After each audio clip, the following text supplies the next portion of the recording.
찬송가 438장 함께 찬송하시겠습니다.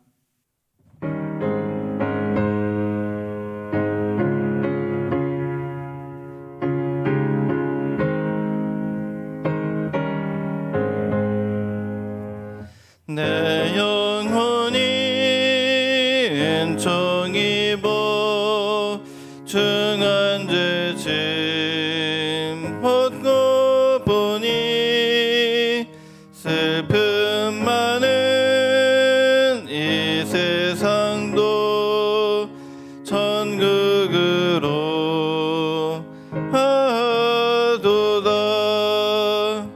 할렐루야 찬양하세.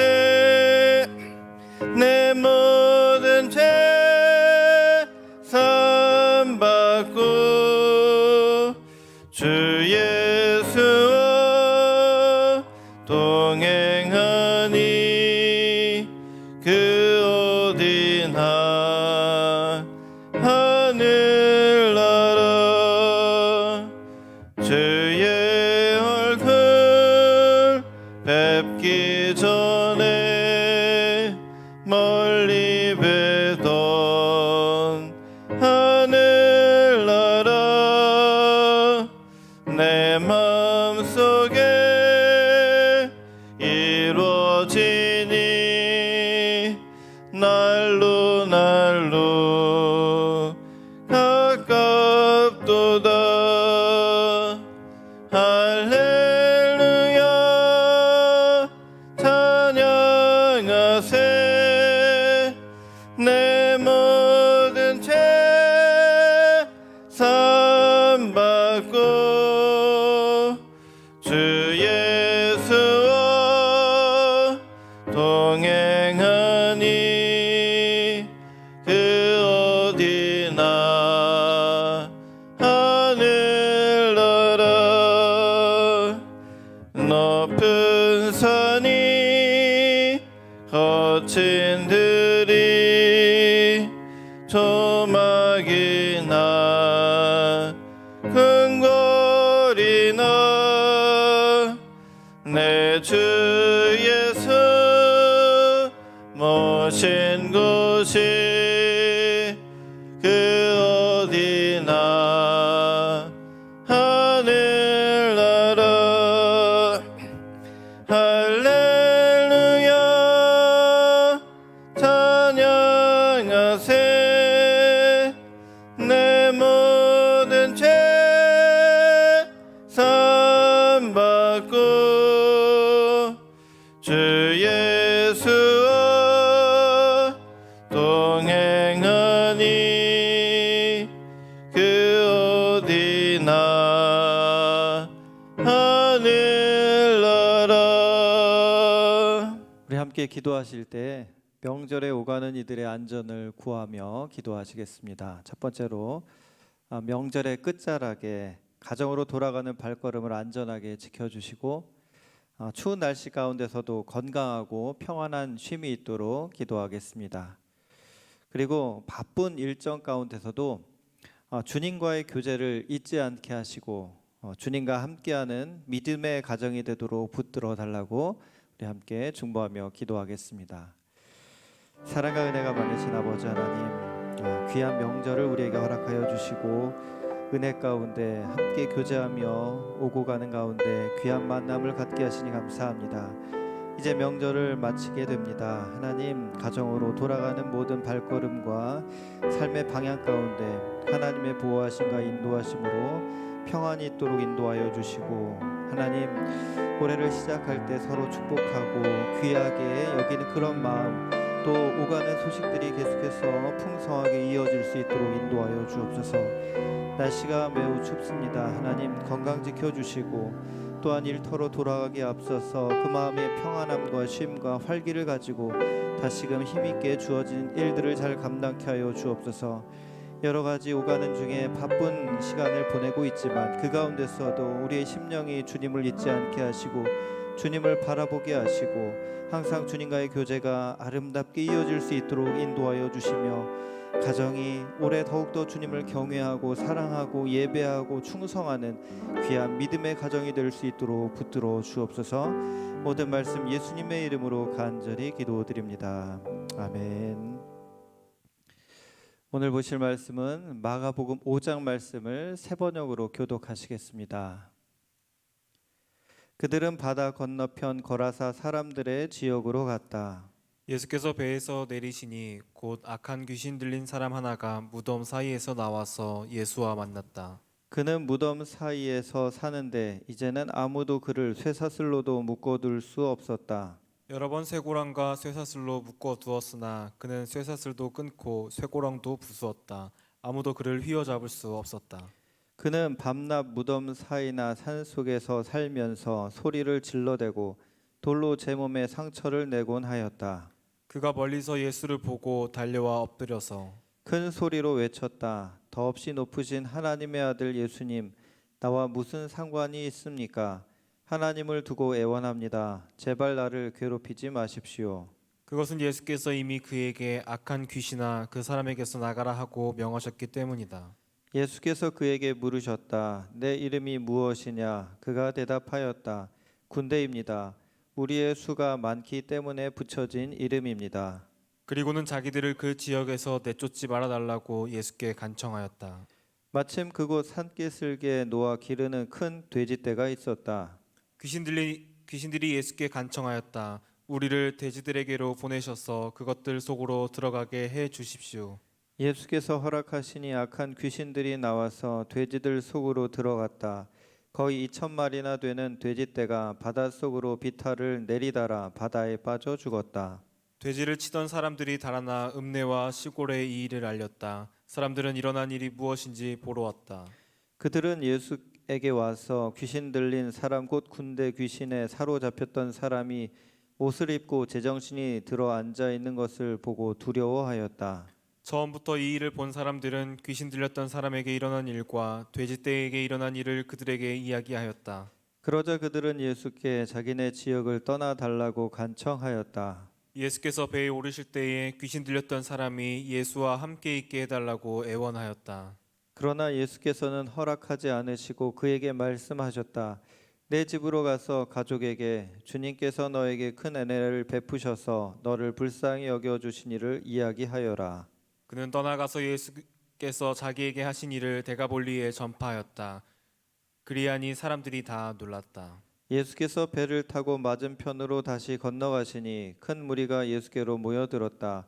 예수께서 바닷가에 계시는데 회당장 가운데서 야이로라고 하는 사람이 찾아와서 예수를 뵙고 그 발 아래에 엎드려서 간곡히 청하였다. 내 어린 딸이 죽게 되었습니다. 오셔서 그 아이에게 손을 얹어 고쳐 주시고 살려 주십시오. 그래서 예수께서 그와 함께 가셨다. 큰 무리가 뒤따라오면서 예수를 밀어댔다. 그런데 12해 동안 혈루증을 앓아온 여자가 있었다. 여러 의사에게 보이면서 고생도 많이 하고 재산도 다 없앴으나 아무 효력이 없었고 상태는 더 악화되었다. 이 여자가 예수의 소문을 듣고서 뒤에서 무리 가운데로 끼어 들어와서는 예수의 옷에 손을 대었다. 그 여자는 내가 그의 옷에 손을 대기만 하여도 나을 터인데 하고 생각하고 있었던 것이다. 그래서 곧 출혈의 근원이 마르니 그 여자는 몸이 나은 것을 느꼈다. 예수께서는 곧 자기에게서 능력이 나간 것을 몸으로 느끼시고 무리 가운데서 돌아서서 누가 내 옷에 손을 대었느냐 하고 물으셨다. 제자들이 예수께 무리가 선생님을 에워싸고 떠밀고 있는데 누가 손을 대었느냐고 물으십니까 하고 반문하였다. 그러나 예수께서는 그렇게 한 여자를 보려고 둘러보셨다. 그 여자는 자기에게 일어난 일을 알므로 두려워하여 떨면서 예수께로 나와 엎드려서 사실대로 다 말하였다. 그러자 예수께서 그 여자에게 말씀하셨다. 딸아, 내 믿음이 너를 구원하였다. 안심하고 가거라. 그리고 이 병에서 벗어나서 건강하여라. 예수께서 말씀을 계속하고 계시는데 회당장의 집에서 사람들이 와서 회당장에게 말하였다. 따님이 죽었습니다. 이제 선생님을 더 괴롭혀서 무엇하겠습니까?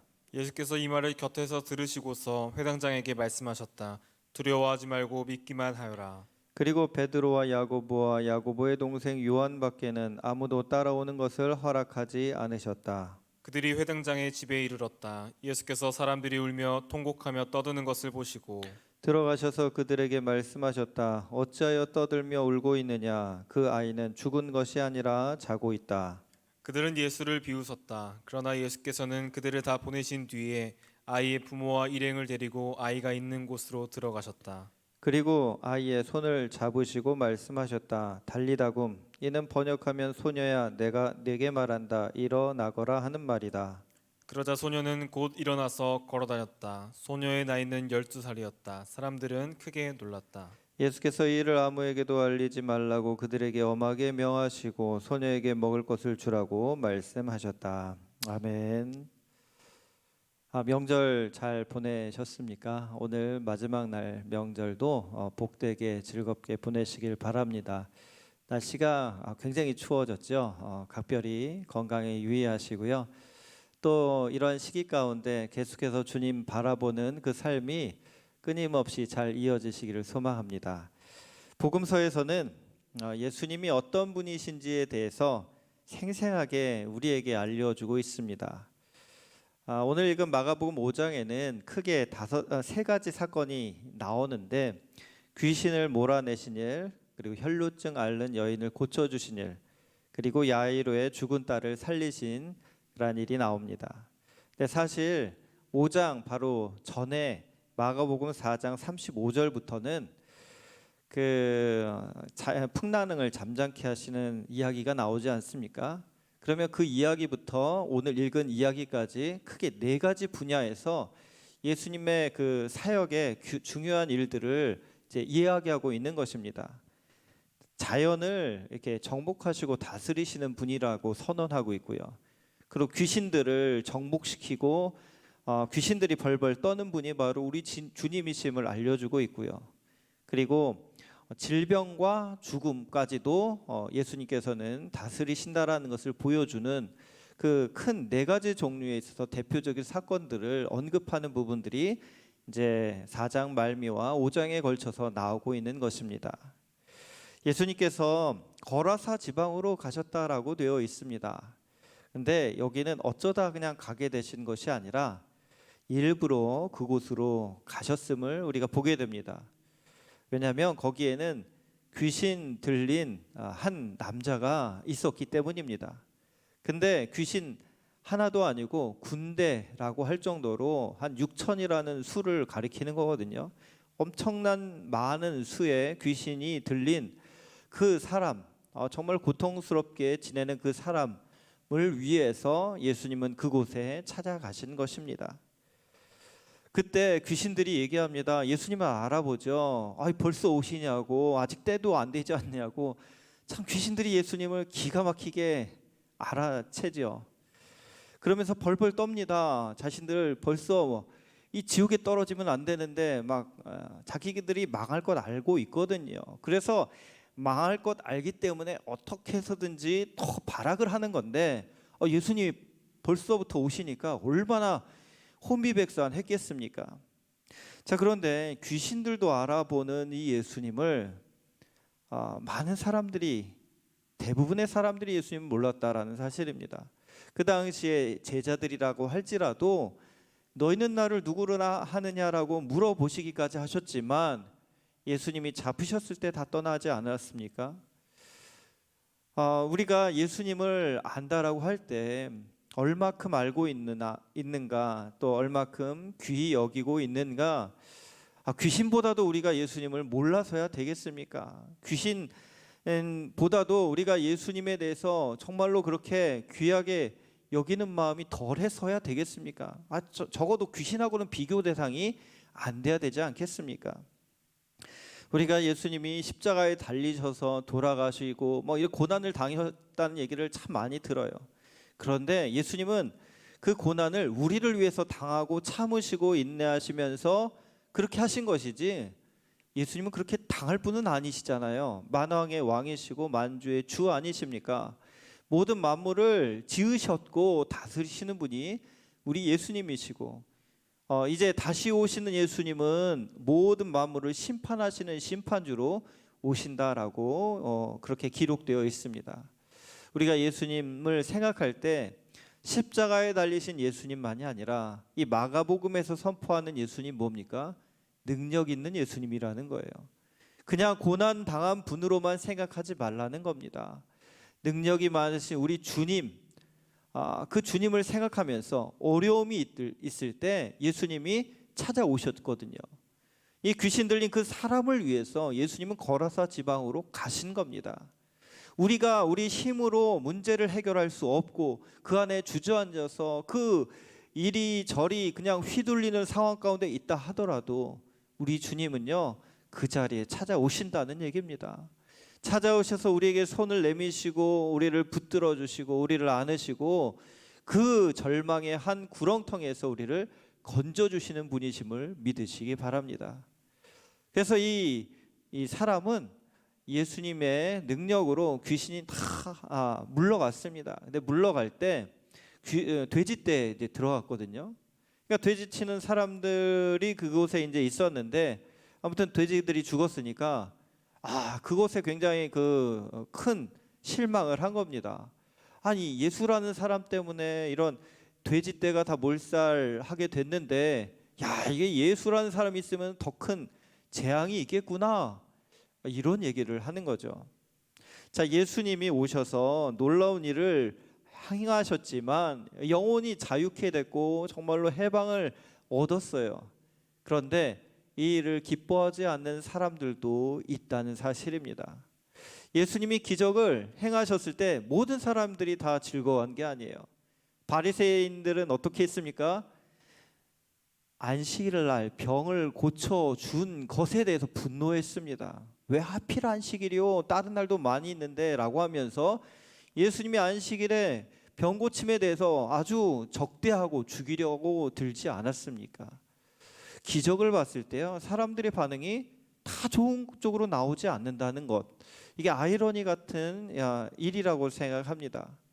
좋은 것을 볼 때 하나님이 우리에게 은혜를 주시는 일들을 행하셨을 때 은혜를 받는 것, 이게 복입니다.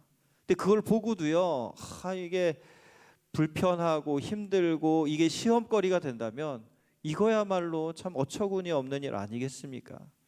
저와 여러분들은 하나님의 행하신 일들을 함께 즐거워하고 함께 하나님께 찬양하고 영광 돌리는 그런 인생 되시기를 소망합니다.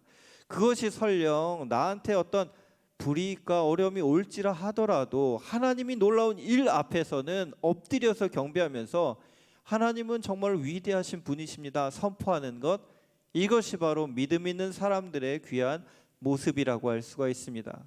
이 귀신 들렸는데 이제 자유케 된 이 남자는 어떤 반응을 보입니까? 예수님의 제자가 됩니다. 예수님과 함께 따라다니는 제자는 아니지만 그곳에서 자신에게 일어난 일들을 증거하라는 사명을 받고 그곳에 머뭅니다. 그리고 사람들에게 자신에게 있었던 그 일들을 간증하는 것이죠. 우리가 은혜를 받고 놀라운 그러한 하나님의 도우심을 받았을 때는 반드시 사명이 뒤따르게 됩니다. 그것을 전하는 사명이 있다라는 것입니다. 자, 예수님은 그 동네에서 이제 배척을 받으시고 떠나가십니다. 어디로 가시냐면 그 배를 타고 건너편으로 가시는데 딱 도착하자마자 또 사람들이 몰려옵니다. 근데 그때 회당장이 와서 예수님의 발 앞에 엎드려서 자기의 어린 딸이 죽게 되었으니 오셔서 고쳐주십시오라고 간청을 합니다. 그래서 예수님은 그러겠노라라고 그 회당장의 집으로 가십니다. 가시는 도중에 또 12의 혈루증 걸린 여인이 와서 예수님의 올자락에 손을 대고 나음을 잇는 사건, 두 사건이 그 장면에 이렇게 기록되어 있는데요. 자, 누군가를 위해서 기도를 할 때, 간구를 할 때 예수님 그 기도도 들으신다는 거예요. 그 회당장은 자기 딸을 위해서 예수님 앞에 대신 나갑니다. 앞에서도 우리가 보았듯이 중풍병에 걸린 사람, 그 친구들이 중풍병 걸렸으니까 어떻게 예수님께 갑니까? 하지만 친구들이 대신 메고 지붕까지 뚫어가지고 예수님 앞에 그 친구를 고쳐달라고 내리지 않습니까? 누군가의 기도를 통해서 우리 주님은 고쳐주시고 회복시켜주시는 놀라운 일들을 일으키신다는 사실을 우리는 기억해야 됩니다. 그래서 중보기도는 중요합니다. 나 혼자 내가 기도하는 것도 매우 필요해요. 그런데 누군가가 나를 위해서 기도해 주는 것, 이거 큰 복입니다. 여러분들은 누가 여러분들을 위해서 기도하고 있습니까? 뭐 가족들이 기도하는 건 당연히 하겠지만 가족들이 아니더라도 여러분 교회 안에서 그러한 기도자를 세우는 것, 그래서 목장이 중요하지 않습니까? 같이 교제하면서 기도해 주는 사람. 그래서 성경에 보면 전도서에서도 한 사람이면 패하겠거니와 두 사람이면 맞설 수 있나니 세 겹줄은 쉽게 끊어지지 아니하느니라 라고 이야기하고 있고요. 야고보서 5장 16절은 그러므로 너희 죄를 서로 고백하며 병이 낫기를 위하여 서로 기도하라. 의인의 간구는 역사하는 힘이 큼이니라 라고 말씀해 주고 계십니다. 서로 기도하시기 바랍니다. 사랑하는 마음으로 간구할 때 이 회당장 야이로의 딸을 살려주셨듯이 우리가 기도하는 그 사랑하는 이들을 위해서 예수님은 치료와 회복의 은혜를 베풀어 주실 줄 믿습니다. 그러면 나를 위해서 기도하는 사람 많지 않아요. 그럼 어떻게 합니까? 이 혈루증 걸렸던 여인을 생각해 보십시오. 그 여인은요, 정말로 자신을 도와줄 사람이 아무도 없었습니다. 수년 동안, 무려 12년 동안 이 혈루증으로 고생을 하면서 낫고자 수많은 의원들을 만났지만 재산을 다 탕진했을 뿐만 아니라 너무나도 힘든 시간들을 계속 보낼 수밖에 없었습니다. 유출병이라는 것은요, 부정함을 나타내는 거기 때문에 사람들이 기피하는 대상입니다. 사람들에게 가까이 갈 수도 없어요. 그러니까 격리가 된 그 상황에서 누구하고도 마음을 터놓고 얘기할 수 없는 그 외로움을 겪어야만 했습니다. 자기를 위해서 나밖에는 어떻게 힘을 쓸 수 있는 그런 도움이 될 만한 사람이 아무도 없다는 거죠. 그럴 때 그 여인이 어떻게 했습니까? 예수님의 소식을 듣고 예수님께 담대히 나아갔습니다. 그 주변에는 이미 수많은 사람들로 이렇게 인산인해를 이루었습니다. 그럼에도 그 여인은 두려워하지 않고 담대하게 사람들 사이를 비집고 예수님께 나아가서 예수님의 옷자락에 손을 댑니다. 이 대기만 해도 나는 낫는다. 예수님께 뭘 얘기를 하고 이렇게 할 자신도 없고, 그렇게 했다가는 사람들이 저 여자 부정한 여인인데라고 이렇게 질타를 당하면 어떻게 손 쓸 수도 없이 쫓겨날 것 같으니까 말없이 내가 닿기만 해도 예수님 날 고쳐주실 거야 라는 믿음으로 그런 행동을 보입니다. 즉시 그 여인은 낫습니다. 그리고 예수님은 즉시 그 여인을 찾으십니다. 그리고 그 여인은 단지 육신의 질병만 고침받은 것이 아니라 영혼의 구원까지 받는 은혜를 누리게 됩니다. 여러분 주변에 누가 여러분들을 위해서 기도하는지 돌아볼 때 만약에 없더라도 실망하지 마십시오. 나 스스로 주님 앞에 나아가면 됩니다. 내가 주님 앞에 엎드려서 주님을 만나기만 하면 주님께서는 나의 이야기를 들으시는 분이시고 나의 모든 고통 가운데 가장 아름답게 응답하시는 분이시니까 나는 그 주님 앞에 기도하면 하나님은 응답하신다라는 믿음으로 나아가시기 바랍니다. 그럴 때 우리 주님은 너가 혼자가 아니다. 내가 너를 사랑한다. 힘내라. 일어나라. 야이로의 딸에게, 죽은 딸에게 달리다굼 내가 내게 명하노니 소녀야 일어나라 하신 것처럼 이 혈류병 여인에게도 치유를 베풀어 주신 것처럼 우리에게도 우리가 심령이 살아나고 삶의 여러 가지 문제, 보다 크신 하나님께서 그 문제를 주관하시고 다스리시고 또한 세기를 여시고 아름답게 우리의 삶을 주관하시는 하나님의 능력을 보게 하실 것입니다. 그렇게 복된 삶을 살아가시기를 주님의 이름으로 축원합니다. 우리 두 가지를 함께 나누겠습니다. 첫 번째, 12해 동안 혈루증으로 고생한 여인은 믿음으로 주님의 옷자락에 손을 대었습니다. 주님은 그 여인에게 병에서 벗어나 건강하라고 하셨고 그녀는 나음을 받았습니다. 내가 벗어나고 싶은 삶의 문제는 무엇입니까? 주님의 옷자락에 손을 대는 믿음으로 주님께 나아가기 바랍니다. 두 번째로 달리다굼이라고 말씀하시면서 죽었던 소녀는 그 말씀으로 다시 살아나죠. 오늘 우리를 향해서도 달리라고 하시는 주님의 음성을 듣고 즉시 일어나 걸어가도록 기도하는 시간 되시기 바랍니다. 함께 기도하겠습니다. 은혜로우신 하나님 아버지 감사합니다. 이 명절을 보내면서 오늘 이 마가복음 5장 말씀을 또한 묵상하며 하나님의 능력을 생각하게 하시니 감사합니다. 우리에게 주님에 대한 믿음이 더욱더 깊어지게 하옵소서. 하나님, 내 믿음이 연약해서 주님이 과연 그렇게 하실까? 주님을 생각할 때 불안하고 의심하고 흔들리는 마음도 있었음을 회개하며 주님께 긍휼을 구합니다. 주여, 우리에게 담대한 믿음을 주셔서 하나님이 나를 사랑하시고 나와 함께 하시고 나에게 다가오셔서 나를 일으키시는 하나님이시라는 그 믿음으로 말미암아 언제 어디서나 하나님, 우리가 그 믿음의 빛을 밝히며 하나님을 기쁘시게 하며 또한 담대하게 주님과 함께 믿음으로 승리하는 인생 될 수 있도록 인도하여 주옵소서. 예수님의 이름으로 간절히 기도드립니다. 아멘.